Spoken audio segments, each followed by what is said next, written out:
Lah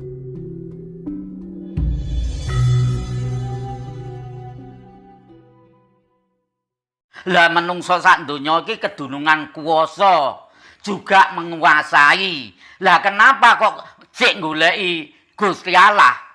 Hah? Jadi kuwasa yang nguasai, tapi kita ingat sama yang maha kuasa. Maksudnya sing nguripi.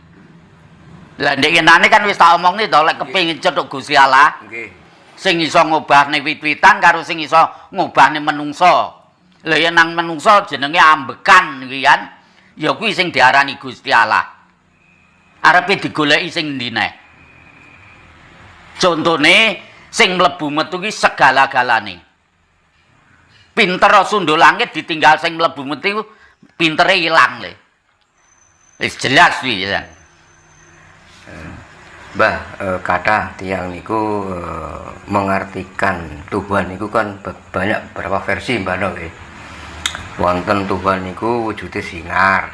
Wonten Tuhan niku ada di atas. Lah nek menurut Mbah No niku pasti niku pripun Mbah makna Tuhan niku nggih? Ya Mbah No bukan menyalahkan ya Le. Tapi kok ya piye ya? Kepinteran ngono lho. Kepinteran. Ya saiki lek tere ya wis ngaji rasane iki cara katam nganti awal nganti akhir kan wis jelas to. Makane lek wong Jawa kitabe kan ada makna, Adam ki suwung makna ki ana ya. Terus diambil dari huruf 20. Jane ngene ya Le tadi nganti Mbah No nyebarne kitab ada makna ki tumpratno panganan ki ora panganan mentah. Wis tak olah tinggal ngemplok. Hone wis jelas. None maksude kabeh wis jelas ngono lho. Dadine ora sah dadak goleki. Lah terus Jawa Dipa iki nganti dikagumi dunia le. Krana apa? Nalika Sang Hyang Tunggal nyipta jagat sak isine kan wis dik winginane kan tak jelasne. Jenenge Jawa Dipa kan jelas wis. Mbah, repot. Mbah, keyakinan sebagian tiang Jawa niku kan mendefinisikan Tuhan niku kan ada dan nampak Mbah nggih. Nek artine wujud niku nggih. Jadi kan ada dan nampak. Nah, nek sifate Gusti Allah niku wujud. Nah, niku pripun, Mbah? Padahal Gusti Allah kan mboten wujud. Saiki ngene. Lek tentang Gusti Allah sing wujud iki mangkane Allah wujud kuwi ya proses le. Proses sing tak omongne kae. Dadine careme Kakung Putri ya bareng tumurune Mahkutha Rama MHA manunggale ane Adam hane Hawa kutha kuasaning Sun tunggal sawiji terus lahir wujud Raga Sukma Allah wujud ki mau. Dadi kan proses kan nganti dat sifat afengal asma. Lah nalika nang alam kandungan jane kan wis winginane kan ya wis tak jelasne to. Mangane dulur-dulur sing padha rene iki sing ngrungokne suarane mbahne renene gur gari nyatane oh menungso niki to sing ngomong kan ngono. Wis memahami kabeh. Lah terus iki Mbah No memaparkan lek tere wis ngaku wong Jawa kudu ngerti kesaksiane Jawa. Iku maksudnya pripun, Mbah? Saged jenengan jelasaken, Mbah No. Lah kesaksiane kan jelas to. Nggih. Ya lek minturut dulur-dulur sing teko agama Islam kan diarani syahadat ya Le. Lek wong Jawa kesaksian. Lah kesaksiane wong Jawa kan jelas. Sun miwiti syahadat panetep panata ageman. Jawabane raga. Kang jumeneng roh hilapi, sukma. Kang ana telenging ati, urip. Wawayangane Nur Muhammad lakuning rasa. Kang dadi lajering urip, kang nguripi. Kang wujud sampurnakna Allah wujud ya aku kowe kuwi mau. Dadine aku kowe nalika lahir wis kena diarani Allah wujud. Ya wis kena diarani Islam. Nangkane sak lumahe bumi kureping langit kang wujud kang urip kabeh umat ingsun diarani umat Islam. Ingsun kang nguripi nganti panggonan ingsun ngebaki jagat, jagatku jagat cilik, jagat gede ingsun tanpa ambedakake. Jelas wisan. Tapi kenapa ya Le kok urung ya bener dadine krana durung paham iki cara sing iso mapane sing Mbah Notok urung enek sekolahane. Lah engko lek sekolahane mulai cilik didikane teko iki umur 17 kira-kira wis padha memahami. Karena apa Jawa itu tidak bisa berkembang krana ya ora enek sekolahane terus kitabe kena diarani kitab teles. Mulai saiki titik-titik tak jelasne kitab garinge. Nah iki kan sing teko Sawung Nusantara iki termasuk sumpah Gajah Mada le tersirat ya iki. Makanya Sawung iki jago Nusantara nalika dhisik yang bisa menyatukan Nusantara adalah yang Gajah Mada. Jadi sumpah palapanya Gajah Mada tersirat dini. Nilai ra diwaca ya ora iso apal. Niku berarti kitab garinge tiyang Jawa Mbah nggih. Iya, kitab garinge wong Jawa. Lah kan nenek selama Pancasila dipakai dasar negara Republik Indonesia Mojopahit akan tetap ada. Karena Pancasila adalah ageman bangsa kan jelas Le. Ya.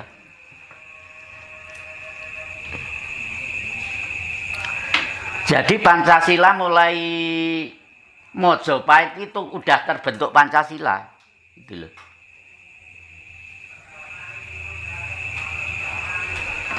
Jadi siapapun ya Le, kalau orang itu menjiwai tentang isi dari Pancasila udah cukup ya Le. Jadi ora nyalahne wong.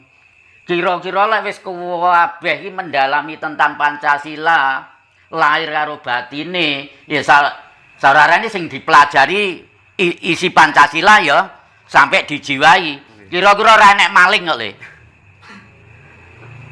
Boleh apa dasare percaya diri ya. Wedi karo awake dhewe, ora nyalahne. Makane ajaran Jawa teko mbae kan itu. Lele wong sak donya iki dasare ngono kuwi kira-kira gak enek maling kok Le. Lah kenyataane takutlah sama Allah. Harus bah niku. Tapi dengan dirinya tidak takut. Penjarane nganti gebek kan. Kuwi kasunyatane ngono. Fakta bah niku, Mbah. Ya fakta. Jenengan mungkin ya mireng ya. Takutlah sama Allah. Tuh. Mbah, asal usul di nama Tuhan niku sejarah pripun Mbah? Monggo dijelasaken, Mbah. Saiki ngene ya Le, sekabeh swara sing nganti ngombro-woro ngebaki jagat. Nggih. Tanpa enek lahire menungso ya gak enek swara ya Le. Iso muni Tuhan, neraka, swarga. Ya pokoke swara sing nang donya ki ra enek menungso, apa sing nggih nyuwara? Terus lek ora enek aksara, apa sing nggih nulis? Jadi ini ora samumet-mumet lek mikir. Heh? Yes, bayangno lek ora enek menungso arepe omong apa? Padahal dulu kewan dhisik sing dicipta karo Gusti Allah mau. Menungso barengane karo setan. Makanya setan ki aja disalahne, setan ki ya bener. Harus bah niku, Mbah. Karena apa? Setan itu untuk mengimbangi menungso. Dadine kangge nggodha menungso, lek digodha ping pisan ora kenek, ping pindho ora kenek, ping telu ora kenek, berarti menungso ki imane wis tegak, malah dituntun nang jalan ke jalan Tuhan. Tapi lek digodha setan pisan nek kenek ya dadi balaku kan ngono ya. Dadi isene-isene donya enek salah karo bener ngono lho Le. Dadi imane dereng kuat Mbah niku. Lah ya kenyataane ngono. Mangkane monggo. Islam silakan. Tapi kudu iman dhisik. Lek didhisikne Islame ora iman, kedadiane kaya ngono kae.